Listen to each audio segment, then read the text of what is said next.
हाय दोस्तों, कैसे हैं। जय हिंद जय भारत। यह फोटोसिंथेसिस का दूसरा टॉपिक डार्क रिएक्शन। पहला वाला हम लोगों ने चर्चा कर लिया है, लाइट रिएक्शन। लाइट रिएक्शन इससे पहले हम लोगों ने पढ़ा, तो अब डार्क रिएक्शन पढ़ना है। ये दूसरी वीडियो है फोटोसिंथेसिस की। अब ये जो डार्क रिएक्शन है इसके बारे में हम चर्चा करेंगे। देखिए, इसका नाम डार्क रिएक्शन इसलिए है क्योंकि यह लाइट के एब्सेंस में होता है, लाइट की अनुपस्थिति में होता है। इसको केल्विन साइकिल भी कहा जाता है, इसको ब्लैकमैन्स रिएक्शन भी कहा जाता है, क्योंकि ब्लैकमैन साहब ने इसका अध्ययन किया था, तो इसका नाम ब्लैकमैन्स रिएक्शन भी है।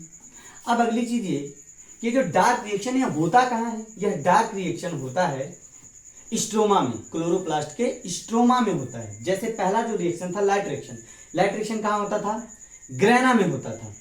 लेकिन जो डार्क रिएक्शन है ये किसमें हो रहा है, स्ट्रोमा में हो रहा है। अब ये कहां हो रहा है, स्ट्रोमा में हो रहा है। तो अब शुरू करते हैं हम कि स्ट्रोमा में रिएक्शन शुरू कैसे होता है। केल्विन साइकिल स्ट्रोमा में पहले से मौजूद रहता है RUBP। क्या रहता है, RUBP। इसका फुल फॉर्म है रिबुलोज 1,5 बाइफॉस्फेट। क्या नाम है, रिबुलोज 1,5 बाइफॉस्फेट।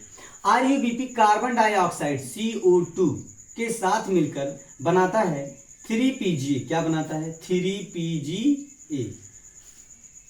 अब ये 3PGA क्या है, 3-फॉस्फोग्लिसरिक एसिड। क्या है, 3-फॉस्फोग्लिसरिक एसिड, ग्लिसरिक एसिड।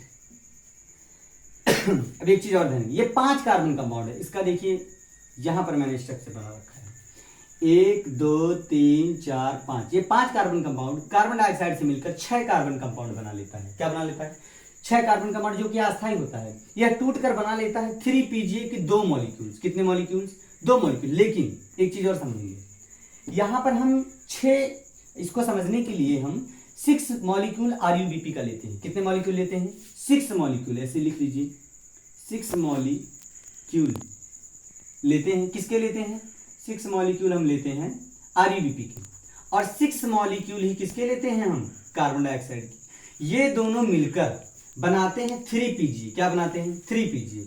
3PGA के 12 मॉलिक्यूल्स बनाते हैं। कितने मॉलिक्यूल्स बनाते हैं, 12 मॉलिक्यूल्स बनाते हैं। अब यह जो 3PGA है यह 12 ATP का यूज करके, इसका 12 ATP का यूज करके, यहां लिख देता हूं 12 ATP का यूज करके ये यहां ये 12 ADP प्राप्त होगा, क्योंकि टूट गया ADP।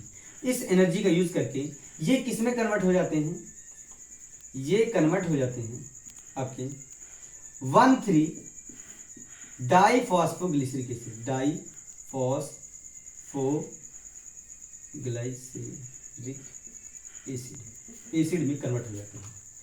दोबारा समझेंगे, RUBP रिबुलोज 1,5 बाइफॉस्फेट जो 5 कार्बन कंपाउंड है, कार्बन के साथ मिलकर बना लेता है 3PGA, 3-फॉस्फोग्लिसरिक एसिड। हम इसका 6 मॉलिक्यूल्स ले रहे हैं, 6 molecules, 6 molecules of RUBP and 6 molecules of carbon dioxide in the presence of RUBP। कह सकते हैं रुबिस्को, ऐसे कह सकते हैं इसको कि ये रुबिस्को एंजाइम की उपस्थिति में होता है। किसकी उपस्थिति में, रुबिस्को एंजाइम की उपस्थिति में RUBP और कार्बन डाइऑक्साइड मिलकर बना देते हैं 3PGA, जो कि कितने मॉलिक्यूल बनाता है, 12 मॉलिक्यूल्स बनाता है। अब यह जो 12 मॉलिक्यूल्स है 12 ATP का यूज करके ये 12 ATP ADP में कन्वर्ट हो गया। इस एनर्जी का यूज करके अब यह किस में कन्वर्ट हो गए, 1,3 डाइफॉस्फोग्लिसरिक एसिड। अब 1,3 डाइफॉस्फोग्लिसरिक एसिड जो होता है, ये देखिए बोर्ड छोटा है जो है, यहां पर इसका हो जाता है रिडक्शन। क्या हो जाता है, रिडक्शन। अब रिडक्शन जो है होता किसके माध्यम से, NADPH2, जो कि हमें लाइट रिएक्शन से प्राप्त हुआ था। अब यह कन्वर्ट हो जाता है NADP प्लस में, और हाइड्रोजन क्या हो जाता है, इससे जुड़ जाता है। यानी कि इसका क्या हो जाता है, 1,3 डाइफॉस्फोग्लिसरिक एसिड का रिडक्शन हो जाता है, और रिडक्शन होने के पश्चात बना लेता है PGAL, 3-फॉस्फोग्लिसरल्डिहाइड। क्या बना लेता है, 3-फॉस्फोग्लिसरल्डिहाइड। इसको कहते हैं PGAL, 3PGAL। क्या बना लेता है, 3PGAL। कितने मॉलिक्यूल्स बना लेता है, 12 मॉलिक्यूल्स। कितने मॉलिक्यूल्स, 12 मॉलिक्यूल। देखिए जगह नहीं है इस वजह से हमने ऐसे लिख दिया। तो 1,3 डाइफॉस्फोग्लिसरिक एसिड यानी DPH2 का यूज करके ये इसमें रिडक्शन हो जाता है। रिडक्शन का मतलब होता है हाइड्रोजन का जुड़ना, तो हाइड्रोजन इसमें जुड़ता है तो ये बन जाता है 3-फॉस्फोग्लिसरॉल्डिहाइड। क्या बन जाता है? 3-फॉस्फोग्लिसरॉल्डिहाइड। क्या बन जाता है? 3-फॉस्फोग्लिसरॉल्डिहाइड के 12 मॉलिक्यूल्स बनते हैं। कितने मॉलिक्यूल्स बनते हैं? 12 मॉलिक्यूल्स। अब ये जो 3-फॉस्फोग्लिसरॉल्डिहाइड है ये भी 3 कार्बन कंपाउंड है। कितने कार्बन कंपाउंड है? 3 कार्बन कंपाउंड है। तो जब ये 3 कार्बन कंपाउंड है तो एक ग्लूकोज बनाने के लिए कितने कंपाउंड की यूज जरूरत होगी? 2 कंपाउंड की। इस 12 में से 2 कंपाउंड, कितने कंपाउंड? 2 कंपाउंड यूज हो जाएंगे ग्लूकोज बनाने में। किसको बनाने में? ग्लूकोज बनाने में। ध्यान दीजिए 12 मॉलिक्यूल PgAl के 3-फॉस्फोग्लिसरॉल्डिहाइड के बनते हैं, जिसमें से 2 मॉलिक्यूल, ये 3 कार्बन कंपाउंड है, 2 मॉलिक्यूल यूज हो जाता है ग्लूकोज को बनाने में। और बचा कितना? 10 मॉलिक्यूल्स। कितने मॉलिक्यूल्स? PgAl के 10 मॉलिक्यूल्स ऑफ PgAl 10 मॉलिक्यूल्स। अब ये 3 कार्बन कंपाउंड है यानी कि इसमें कुल 30 कार्बन है। अब 3 कार्बन कंपाउंड जो है PgAl, इसका रीजनरेशन होता है। क्या होता है? रीजनरेशन। रीजनरेशन का मतलब दोबारा ये कन्वर्ट हो जाता है किसमें? RuBp में। अब यहां पर जो है 10 मॉलिक्यूल्स किसमें कन्वर्ट हो गया? RuBp में। किसमें? RuBp में, रिबुलोज 1,5 बाइफॉस्फेट में। अब आपको ये दिख रहा होगा कि साइकिल के रूप में हो रहा है। किसके रूप में हो रहा है? साइकिल के रूप में हो रहा है। तो इसको क्या कहा जाता है? Calvin cycle. Calvin cycle. दोबारा समझेंगे। देखिए अब ये जो RuBp है ये पहले से मौजूद रहता है स्ट्रोमा में, और इसका दोबारा बनना भी जरूरी है, क्योंकि यही RuBp बार बार कार्बन डाइऑक्साइड के साथ मिलकर 3PGA बनाएगा और बार बार यह रिएक्शन होता रहेगा, यह साइकिल चलती रहेगी। तो RuBp हमें दोबारा प्राप्त करना है ग्लूकोज के अलावा।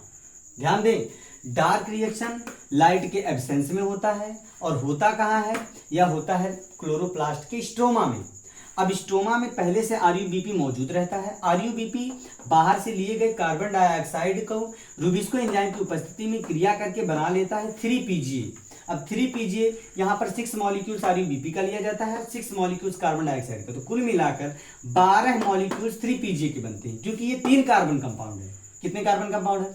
6 कार्बन कंपाउंड होता तो ये 6 मॉलिक्यूल से बनाता, लेकिन ये 3PGA ये रहा, इसका स्ट्रक्चर ये रहा। आप देख लीजिए ये 3 कार्बन कंपाउंड है, तो इसके कितने मॉलिक्यूल बनाएगा? 12 मॉलिक्यूल 3PGA के बनेंगे। 3-फॉस्फोग्लिसरिक एसिड। क्या? 3-फॉस्फोग्लिसरिक एसिड जो है 12 मॉलिक्यूल्स 12 ATP का यूज करके कन्वर्ट हो जाता है किसमें? 1,3 डाइफॉस्फोग्लिसरिक एसिड में। अब 1,3 डाइफॉस्फोग्लिसरिक एसिड का होगा रिडक्शन। क्या होगा? इसको कहते हैं रिडक्शन स्टेज। क्या कहते हैं? Reduction stage. अब इस स्टेज में इसका रिडक्शन होगा, तो रिडक्शन कैसे होगा? जो NADPH2 लाइट रिएक्शन में बना था उसका यूज होगा डार्क रिएक्शन में।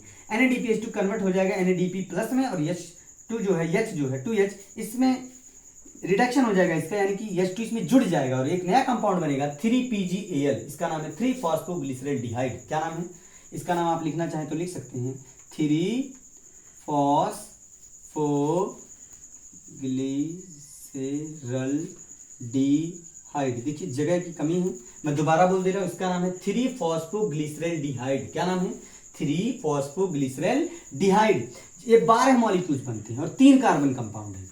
अब इसके 2 कंपाउंड जो हैं मिलकर एक कंपाउंड ग्लूकोज का बनाते हैं। क्या बनाते हैं? ग्लूकोज का। अब जब यहां ग्लूकोज बन गया तो हमारा उद्देश्य क्या था कि ग्लूकोज कैसे बनता है, तो ग्लूकोज तो बन ही गया।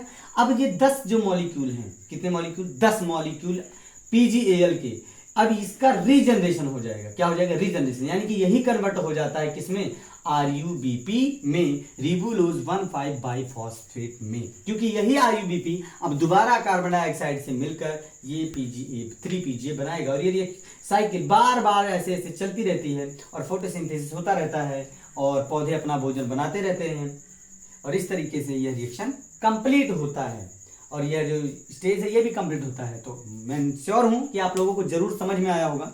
यदि समझ में ना आया होगा तो जरूर कमेंट करके बताइए कि सर कहाँ गलतियां रह गई हैं, उसे सुधारा जाएगा। तो यदि आप लोगों को अच्छा लगा हो, समझ में आया हो, तो प्लीज़ लाइक करिएगा, शेयर करिएगा और सब्सक्राइब करना मत भूलिएगा। मैं शिवम शुक्ला, जय हिंद, जय भारत।